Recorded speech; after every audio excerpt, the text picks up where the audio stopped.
সূরা ফাতিহার একটি আয়াত ৪১ বার পড়ে আল্লাহ তাআলার কাছে যা চাইবেন সেটাই আল্লাহ তাআলা আপনাকে দিয়ে দিবেন। সূরা ফাতিহা এত সহজ একটি সূরা, এই সূরাটা পারে না এমন কেউ নাই। বিশেষ করে এই সূরাটা কিন্তু আমরা একেবারে ছোটবেলা থেকেই ইমাম সাহেবের পিছনে শুনতে শুনতে আমাদের মুখস্থ হয়ে গিয়েছে। সূরা ফাতিহার একটি গোপন আয়াত রয়েছে। গোপন এই জন্য বললাম, আমরা অনেকে আয়াতের কথা জানি না। এই আয়াতটি পড়ে যদি আপনি দোয়া করতে পারেন, অবশ্যই আল্লাহ তাআলা আপনার চাওয়া পাওয়াগুলো কবুল করবেন। এই সূরা ফাতিহা হচ্ছে পবিত্র কোরআনুল কারীমের ভিতরে যত যা কিছু আল্লাহ তাআলা দিয়েছেন, সূরা ফাতিহা হচ্ছে তার সারমর্ম, সারাংশ হচ্ছে সূরাতুল ফাতিহা। এই জন্য এই সূরাতুল ফাতিহাকে বলা হয় উম্মুল কোরআন।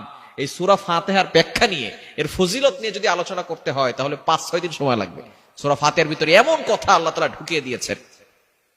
শুরুতে আল্লাহ তাআলা সূরাতুল ফাতিহা দিয়েছেন। এই সূরা ফাতিহার ভিতরে শিফা রয়েছে। এটাকে উম্মুল কোরআন বলা হয়, কোরআনের মা বলা হয়।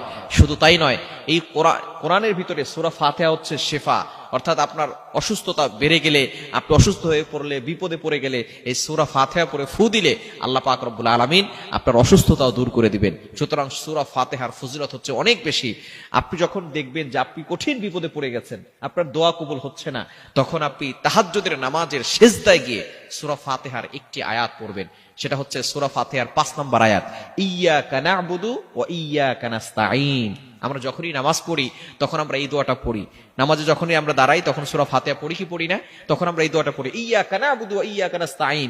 I worship you, I ask you for help. আয় আল্লাহ, তোমারই ইবাদত করি, তোমার কাছেই সাহায্য চাই। আমরা সাহায্য চাই কার কাছে? আমরা আল্লাহর কাছে সাহায্য চাই। আমরা প্রতিনিয়ত এই সূরা ফাতিহা কিন্তু একটা দোয়া, আমরা অনেকে এটা জানি না। আমরা আল্লাহ তাআলার কাছে দোয়া করতেছি, ইয়্যাকা না'বুদু ওয়া ইয়্যাকা নাস্তাঈন, আল্লাহ তোমার ইবাদত করি, তোমার কাছে সাহায্য চাই। এরপরে বলি ইহদিনাস সিরাতাল মুস্তাকিম, ও Allah show us the right path, show us the correct path. Allah আমাকে সঠিক পথ দেখাও, আল্লাহ আমাকে সঠিক রাস্তা দেখাও। কি চমৎকার দোয়া আল্লাহ তাআলা আমাদেরকে সূরা ফাতিহার ভিতরে শিখিয়ে দিয়েছেন। এটা নিয়ে যদি আপনি ভাবেন তাহলে আপনি অবাক হয়ে যাবেন আল্লাহর এই গুণবাচক যেই আয়াতগুলো রয়েছে। সুতরাং আপনি যখনই বিপদে পড়ে যাবেন, তাহাজ্জুদের নামাজে আপনি সিজদায় গিয়ে কিন্তু কোনো আয়াত পড়া যায় না। আপনি ফরজ নামাজে পড়তে পারবেন না, ফরজ নামাজে সিজদায় গিয়ে আয়াত পড়া যাবে না।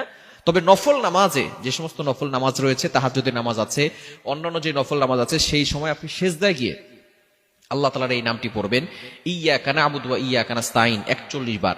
আর যদি সিজদায় পড়তে না পারেন তাহলে আপনি দোয়ার সময় ইয়্যাকা না'বুদু ওয়া ইয়্যাকা নাস্তাঈন ৪১ বার পড়বেন। এরপরে আপনি আল্লাহর কাছে দোয়া করবেন, দেখবেন আল্লাহ তাআলা আপনার সকল চাওয়া পাওয়াগুলো কবুল করবেন। তবে অবশ্যই শুরুতে এবং শেষে দুরূদ শরীফ পড়ার চেষ্টা করবেন। কেননা দোয়ার শুরুতে যদি দুরূদ শরীফ পড়া না হয়, ওই দোয়াটা আল্লাহর কাছে পরিপূর্ণভাবে পৌঁছায় না। এটা আরশে আজিমে গিয়ে পৌঁছায় না, মুআল্লাকুন আসমানে গিয়ে ঝুলন্ত অবস্থায় থাকে। আমরা অনেকে দুরূদ শরীফ পড়ি না দোয়ার শুরুতে, এই কারণে আমাদের দোয়া অনেকের কবুল হয় না। যখন একটা